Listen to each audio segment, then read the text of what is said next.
As we do our final camera adjustments, we are live. Hello, everybody. Like the title suggests, this video is for DJs who mix or don't. Maybe it's and don't.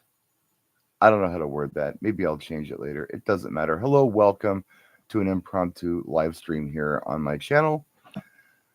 I have had a very busy life lately, so I haven't had a chance to put up as much content as I'd like to. So I do have a little bit of time right now. So we're doing this live stream.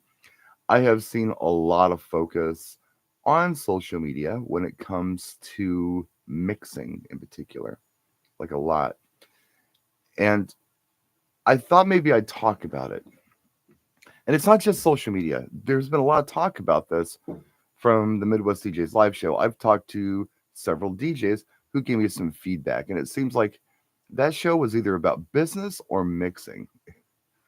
Okay, those are the topics. I was going through my news feed today on Facebook, and I saw a lot of people posting things about mixing. Somebody had looked like a MAGA hat, and it said something like "Make DJs mix again" or something like that. And now I got to thinking about a lot of DJs out there who have been doing this for a long time. They're very effective. They play in front of audiences, weekly, and they have been doing so for years effectively.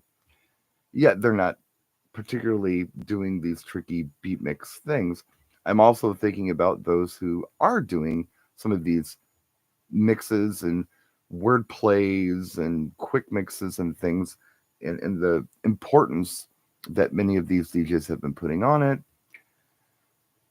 And I decided to write a little paragraph or so, or three or four, on this topic because I'm finding it a little disturbing. I worry that some of you out there who have been doing an amazing job at what you do over the years are feeling like less of a DJ because you're not doing this mixed stuff. So, I don't know. For what it's worth, I'm going to read you what I wrote. I got to go to another screen to do that. A word about mixing. DJs seem hyper focused on this right now. Before they gaslight you into questioning your own sanity, please consider this. Singer, songwriter, musician Randy Bachman of the Guess Who and Bachman Turner Overdrive has collected over 120 platinum, gold, and silver album/single awards from around the world. Best advice he ever got. No matter how well you can play guitar, there will always be someone better, so learn how to write. So he did with classic mega hits like American Woman, No Sugar Tonight, These Eyes, Taking Care of Business, and You Ain't Seen Nothing Yet, just to name a few.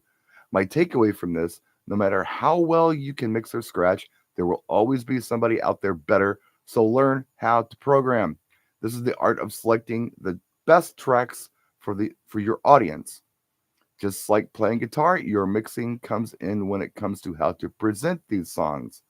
It's my opinion that programming is the first thing to consider. Then mixing comes in with the presentation of your song selections. Just like programming, which is choosing the best songs to play for your audience in order to play them in, how you mix these songs should also best serve the audience in front of you. Both are important. Just don't make anybody dismiss you or make you feel like less of a DJ if you are not quite ready for a DMC championship. I also think it's worth mentioning that just like playing guitar, mixing has always been a skill where the fundamentals can be taught. Programming, on the other hand, is less technical, but I think you need to know music, love music, plus know and care about how a given audience will respond to it.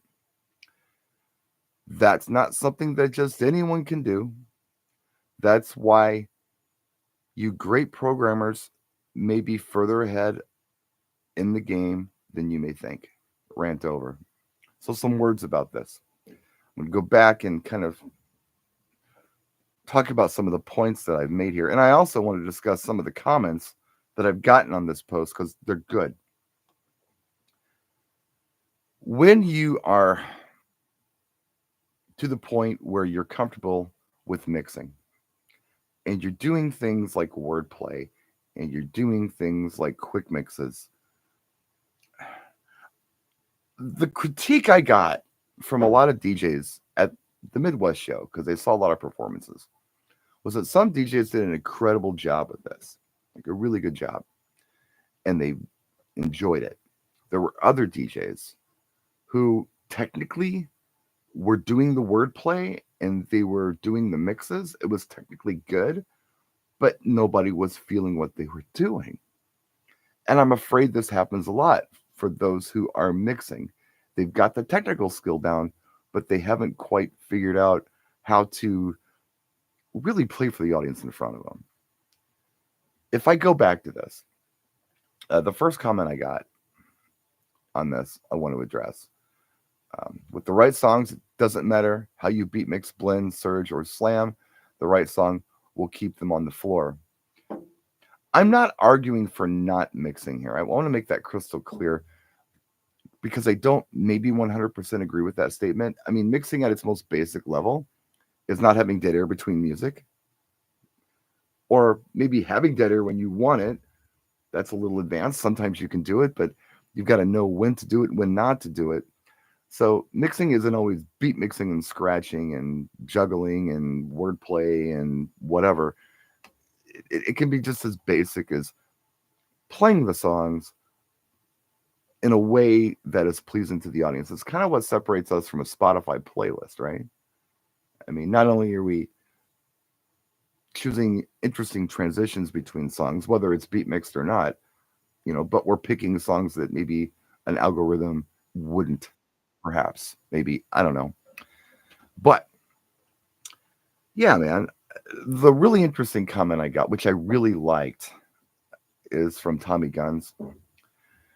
I now work with a handful of local DJs. We understand that we're different, but still respect each other. And that's what I love. I mean, if we can all have respect for each other, regardless of where we're at, and help each other along, I believe we should help each other along. I think that's key.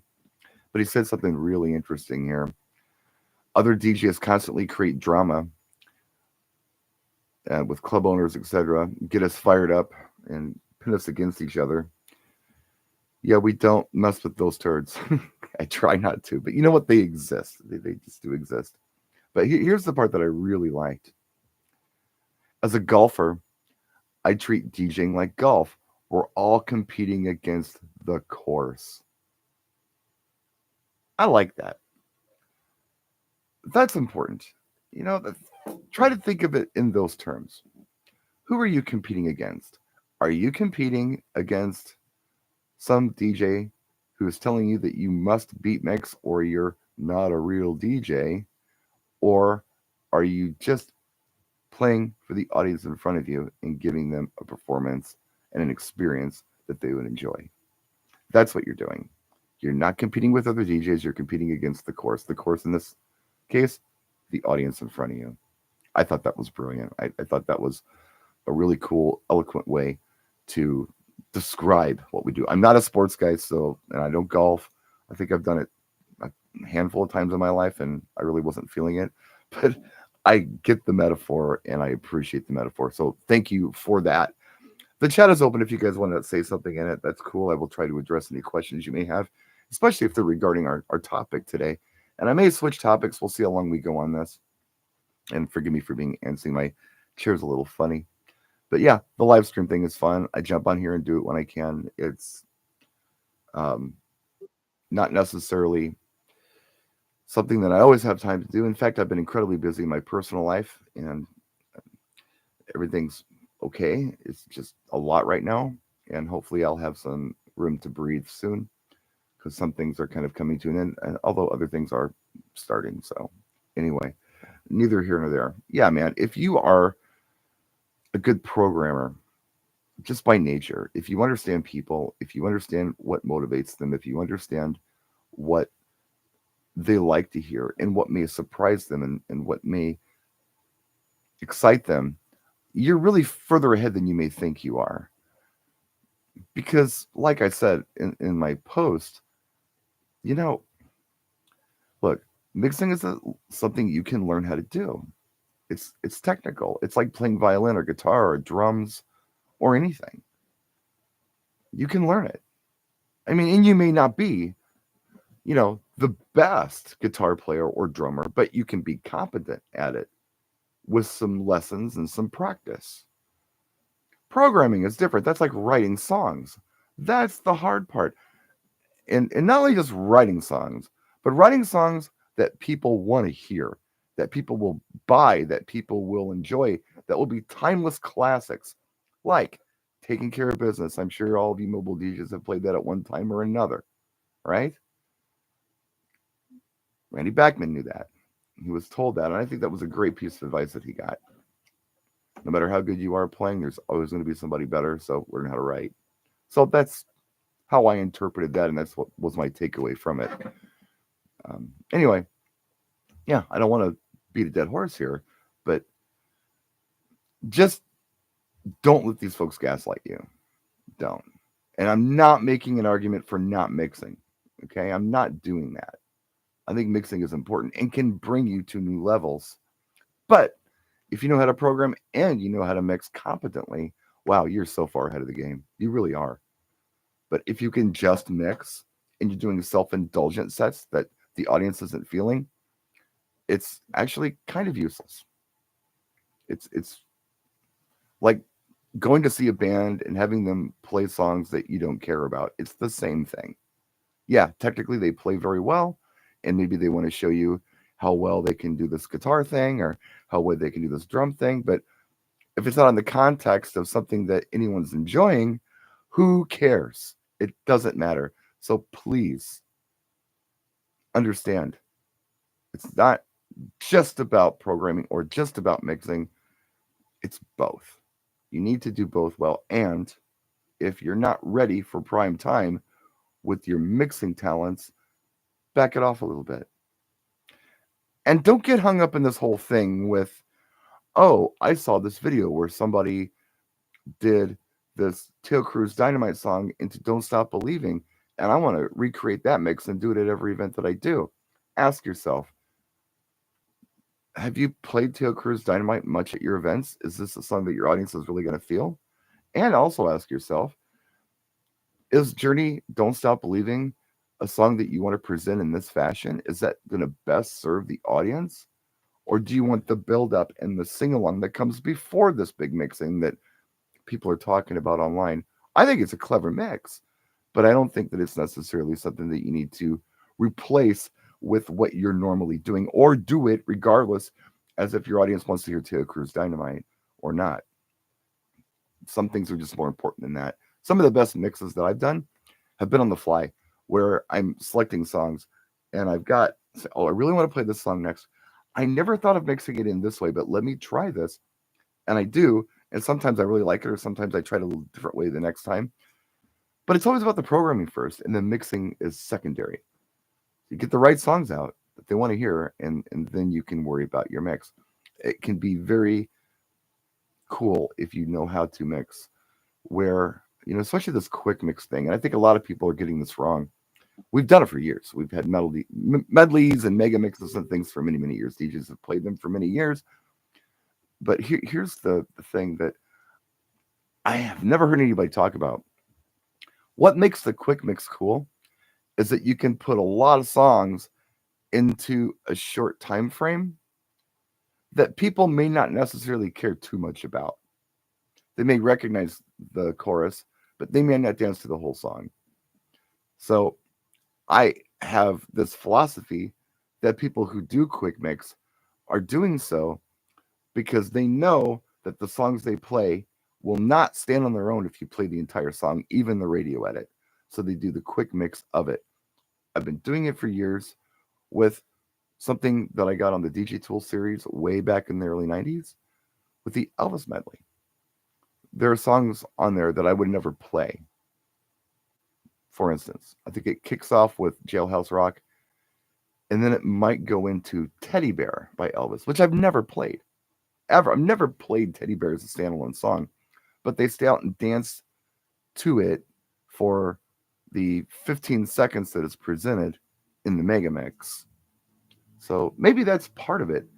Maybe you don't have to be a super programmer if you're quick mixing. You don't have to really worry too much about every song being great if you're quick mixing. But if you're not quick mixing, then yeah, you better play the right songs that the audience is going to want to hear because they're not going to be very forgiving.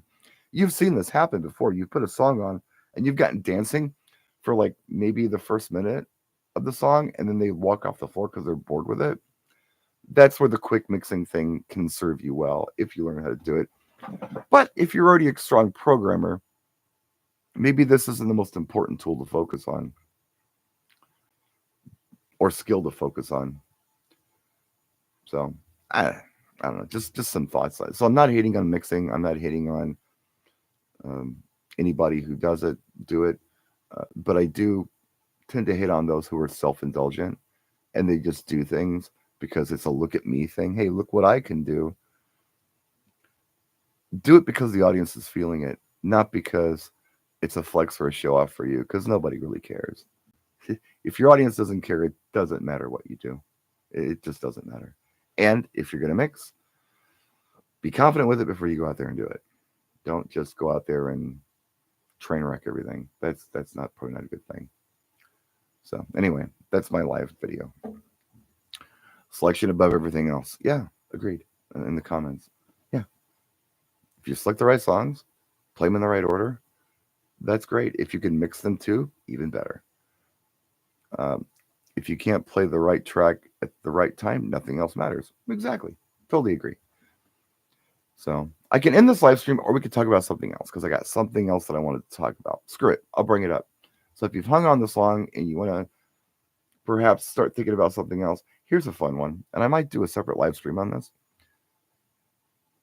What I saw this today in the comments in a group, and I posted it as well on my Facebook page because I had a hard time coming up with the answer. And that question is, what song have you played the most in your lifetime? I had to really think about that one. You know, as a DJ, what song have I played the most in my lifetime? Or maybe not as a DJ. What song have you played the 45 until you've worn it out the most? Or listened to the most on your playlist or whatever. But I think DJs are thinking about songs that they've played the most as DJs. And that was a tough one for me because I've been doing this for a while. So, first of all, we got to figure out a song that never went away, right? Song that's always been there. It never kind of fell off and then came back. Then I think about the type of work that I do, bars, clubs that are open format, and weddings. Although I identify as a wedding DJ and a mobile DJ, I've probably done more bar and club work than I have done mobile gigs, really, when I think about it. So, yeah, what would that be? And the only one I could come up with was Staying Alive Bee Gees, because it's always been my throwback disco go-to song, even way, way back. That's the smart bomb for that. You can put it on and people dig it. You can play it in open format clubs. You can play it in bars. And I play quite a bit. People like it. If I don't play it, it tends to get requested with most audiences. Not all audiences. I haven't played it at every job that I've ever done. Of course I haven't. But yeah, most open format jobs that I've done, this song has gotten played and it's gotten a good response. And so a lot of people said Earth, Wind, and Fire September. Some people said, the Cha Cha Slide or the Cupid Shuffle. What song have you played the most? Let us know in the comment section or in the chat. Not Cotton Eye Joe. No, I haven't played Cotton Eye Joe that much. It wasn't. I don't know. I played it for a minute, and once in a while I'll play it when it's requested at a school or something. But I tend not to play that song at most events or weddings or bar gigs or club gigs that I do. Barry White, the first, last, my everything. I used to play in every set when I DJ'd. I've played that song a few times when it was requested. Something else that somebody said that they played more than anything else was Runaround Sue Dion. And it's funny because I've got a friend in Upper Minnesota who plays that all the time. That's their big song. I played it once and only to see what the reaction would be when I played it after I found out they played it all the time. And this was recently. And I didn't get a great reaction from it. I guess he's from Brooklyn, so a lot of the Brooklyn DJs play it. But yeah, a song that somebody has played the most in their career, I've played one time. It's just kind of funny. It's all geographical. Um, yeah, I'll wrap up this live stream. Maybe we'll do a separate one on what song you play the most. So be ready for that. It may come up sooner than later. So anyway, thanks for watching, guys. I'll kill this. I got a busy day ahead of me, but thank you for watching. Thank you for your likes and subscriptions and all that stuff. It really does make a difference. We will see you all next time. And as I say in the videos, practice and enjoy.